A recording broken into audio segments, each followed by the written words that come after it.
Alright guys, so this is a compilation of our best lifts over the last 6 to 8 months, age 19 to 20, starting with squatting. This is me with safety squat bar. This is 225 kilo, just for one rep. This one max on the safety squat bar. And this happened just before the gym shut, so I didn't get any chance to do any more. Nice. So here I am. It's 185 kilo on the safety bar, and I do it for 6 reps, I think. This was again just before lockdown. Not sure about doing it now. Safety bar is harder than a normal squat. It tends to pull you forward a lot more. As in a squat, you can hold the bar more back, so you use a lot of core as well on this and lower back to bring yourself back up. But it's definitely good to do now and again. Definitely helps with lower back strength as well for deadlifts. Oh yeah. This is yours? Yeah, this is my straight bar, 200 kilo, went up pretty nice.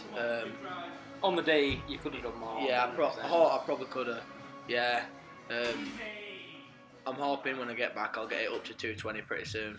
From him squatting 200, this is me benching 200. Oh yeah, big bench. Again, this was just before lockdown. Yeah. If I knew lockdown was coming, I'd probably stuck another 10 kilo on there. Yeah, went up easy that. So, benching is my best point, probably one of my worst to be honest. But I got 140. Thought, well, it was free, but I had a spot slightly on the second two. For some reason, the first one kind of went down quite high on my chest, and it was quite harsh to get up, but it got there.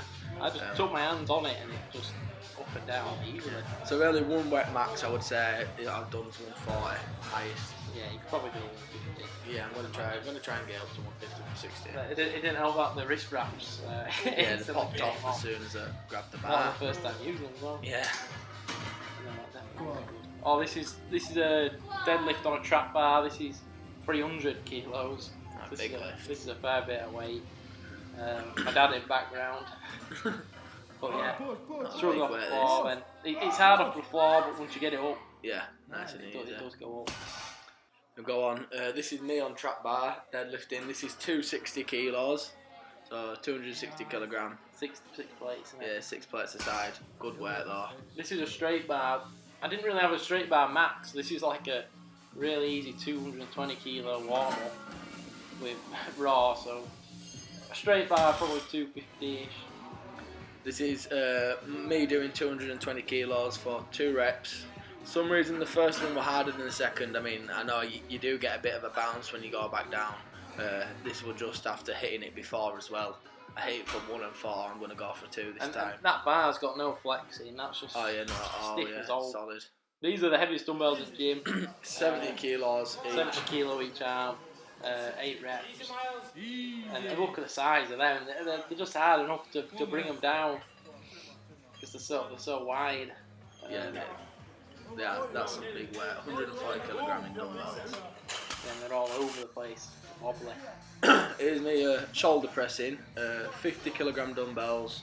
I get 6 reps out with them. Which is pretty good for me, to be honest. I'm pretty happy with my shoulders. I have not got too bad shoulders. My chest is my worst part again. I'm trying to pull that up a bit more. But You can actually shoulder press more than you can incline. yeah, I can shoulder press more than I can incline on a bar Smith machine. Bit weird, yeah, but Definitely got the strongest shoulders. yeah. These are 50 kilos, aren't they? Yeah. I mean, 6 reps. 6 reps I got, yeah. Yeah, nice. In the power hat. Yep, in the power hat. The original power hat. And that's it. Now we'll jump to a Q&A. Yep. And Got a few. We'll answer some of your questions that you've asked on Instagram, etc. now. Yeah. So we'll see you in about 1 second. So this is where we're going to answer a few of the Q&A questions we got on Instagram. Apologies if we miss any. We don't want to drag it on too long for you. Just going to do a few. Plus a few of them were similar anyway. Yeah. From different people. We've just picked out the the main ones, really. Yeah. Which So starting. So the first question: when in the gym, what's your training split? Now So- we like to train just one body part every gym session. So like we just do chest, back, shoulders, legs, arms. Yeah, pretty much. Rather than a push pull legs, because for me that don't work. Yeah, neither. For me, yeah, it's always been prefer to just focus it on one muscle group, absolutely ruin it, and then let it recover, basically. Because when you're doing push-pull legs, some people say just do 2 exercises on chest. But for us, I think you need at least 6. Yeah. At least 5. 5 at the minimum. Yeah. 6 is good, but not 2 to 3. That's just bullshit. Yeah, we always focus. We always get the compound in there, and then you've got like flies, dips to finish it off, etc. Different variations of flies, just to get a few in. Really, I'd say we usually do about 5 things on chest, and same with more muscle parts. Yeah, sometimes more. It just depends. We could do 8 to 10 if we wanted. I mean, if we needed to, but not to say some people do 2 and 3 and they do it so intense and can't do all the compound and they don't focus a lot on flies and stuff and they still grow. It's not to say that you won't grow from it, it's just what we do and it's what works for us best. That's our opinion. Not talking for everyone. Yeah, it's not to say that it's going to be the same for everybody. Next one, what is the best way to lose weight but not muscle? Now I'm probably directed at me this one because I'm on a diet through lockdown. I'd say the best way to lose weight but not muscle is keep your calories still high and only drop weight slowly. A lot of people get mixed up and they just do a crash diet where they just drop 10 kilos in a month and then they'll just lose muscle, strength, and they'll just go, they'll just shrink up, they won't be able to do anything they used to do. For me, I've lost about 12.5 kilos over 9 weeks. I'd like to do 10 to 12 week diets. I like being strong, so that's best way. I think my biggest drop in 9 weeks has been like 1 and a bit kilos.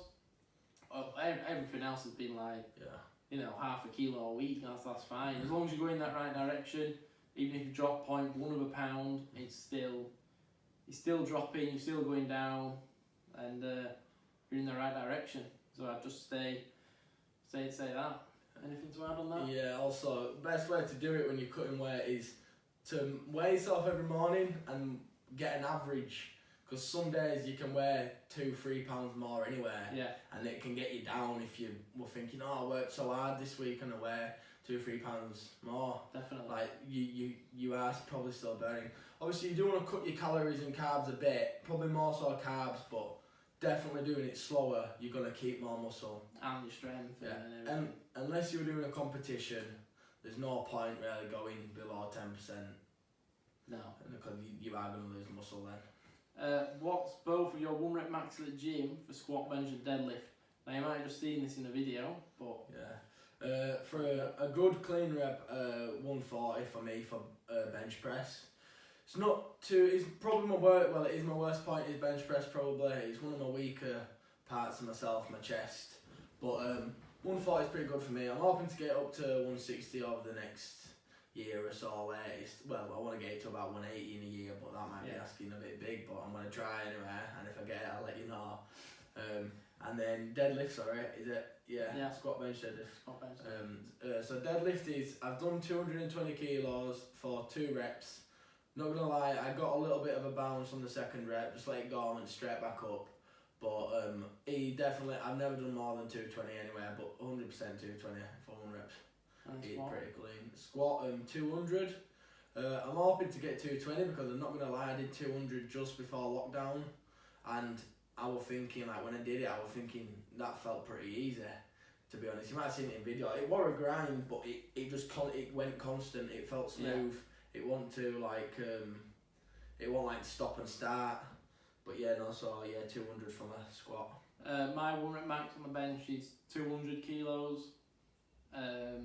My 1 rep max on the squat, 240, 250 kilos.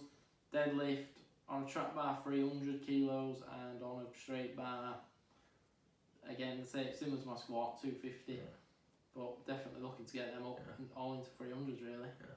Also on trap bar, I got 260 kilos deadlift, which is good for me as well. It's trap bar is a bit easier than straight bar, but it's still hard. This is a difficult one. How do you re-motivate yourself after having an injury? Ooh, right. Now I just recently tore my hamstring, and that was difficult to come back. But I think it's more discipline than motivation and stuff like this.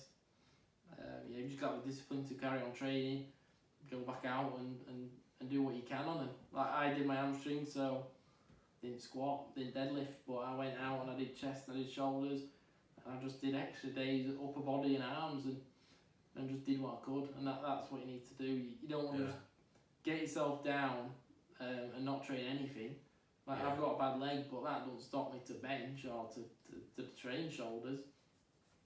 I don't want to lose everything. You know, you could have a bad ankle and then not train for 6 months because of it, and you just end up losing everything. So just work around your injuries, and that keeps your motivation high, and any discipline will come off of that. Definitely, if you say you injure, like I get a weird back sometimes, not major, but it's all just nerves, but it'll go sometimes, and then I have to have a couple of weeks off deadlifting and stuff.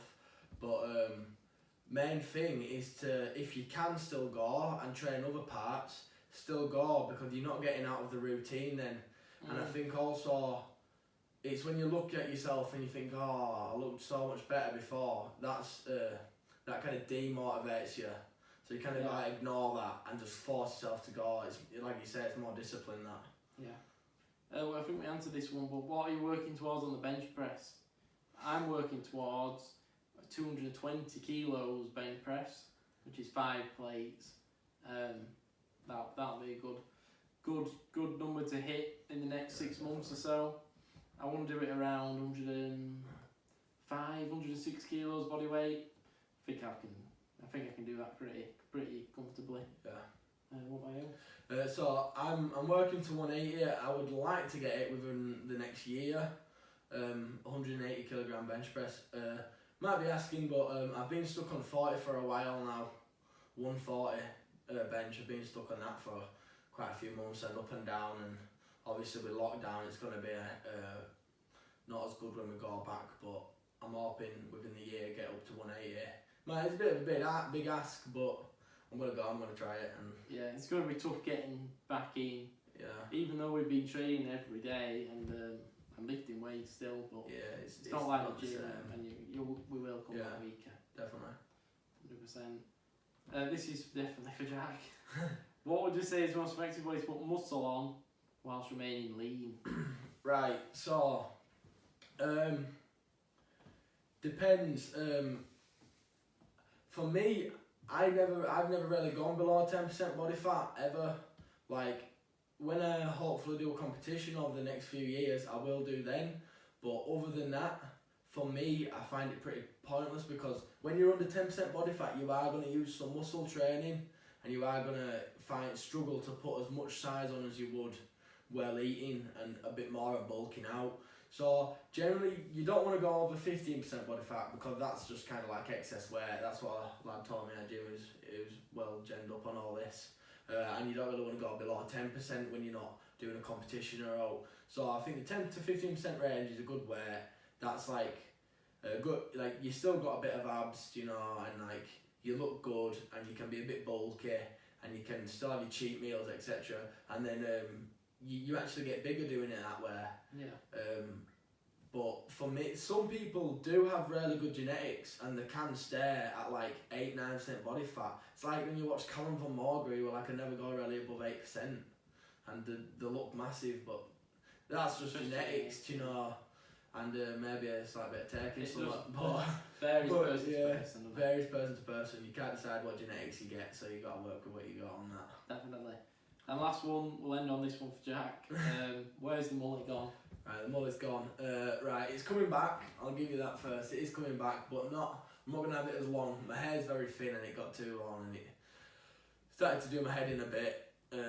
So I got it cut off before lockdown, and then I ended up shaving all my hair off that I had left anyway, with not fully bald, but with a guard. But it's growing back now, so yeah, should be back soon, the mullet. We'll end it there then. This video's getting quite long. Yeah. If we didn't answer them all, but we can make another video in the future of answering questions. When we get a few more questions, we'll make a full just a Q&A video. Yeah. But we thought we'll just answer a few and just put them on the end of this video for today. Yeah, I think it goes quite well.